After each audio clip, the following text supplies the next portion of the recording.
What's up everybody, welcome to Tech. So today's video is going to be something different. It's actually something I wanted to try for a long time now. So I have a secondary PC system that's called the Frankenstein system, Frankenstein PC.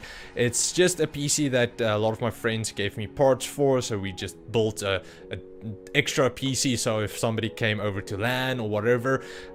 So I actually wanted to find out if you put in a newish graphics card into an oldish system, how would it perform?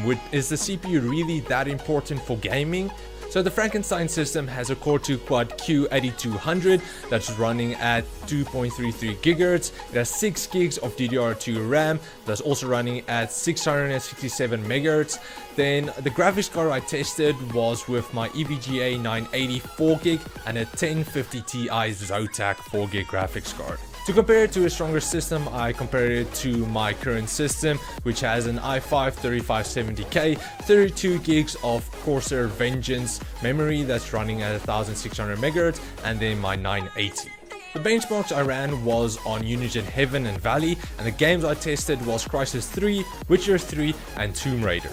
Starting with Crysis 3, which I ran at max settings on 1080p. On max I got an average of 36 frames with the Core2Quad and the 980, and I got 26 frames with the 1050 Ti. With my i5 I got an average of 57. The next game I tested on was The Witcher 3 and also on ultra settings. So with the Core2Quad with 980 I got 36 frames, the 1050 Ti I got 26, and with my i5 I got 57. Then the last game I tested on was Rise of the Tomb Raider. I used the built-in benchmarking utility inside the game. Running the benchmark with the Core2Quad and the 980 I got an average of 32 frames, and with the 1050 Ti I got an average of 16. With the i5 and the 980 I got an average of 41 frames a second. The two other benchmarking software I ran was Unigine Heaven and Valley. With Valley I got an average of 72 frames with the Core2Quad and the 980, 45 frames with the 1050 Ti, and 91 frames with the i5. And on Valley I got an average of 41 frames with the Core2Quad and the 980, 38 frames with the 1050 Ti, and 88 frames with the i5 and the 980. So in the end, a CPU does make a big difference with games, like with Crysis 3 and The Witcher 3 having over 20% increase in average frames per second on ultra settings between the Core2Quad and the i5. But then looking at the 980 against the 1050 Ti with the Core2Quad system, there was about 10 frames difference on ultra settings in The Witcher 3 and Crysis 3.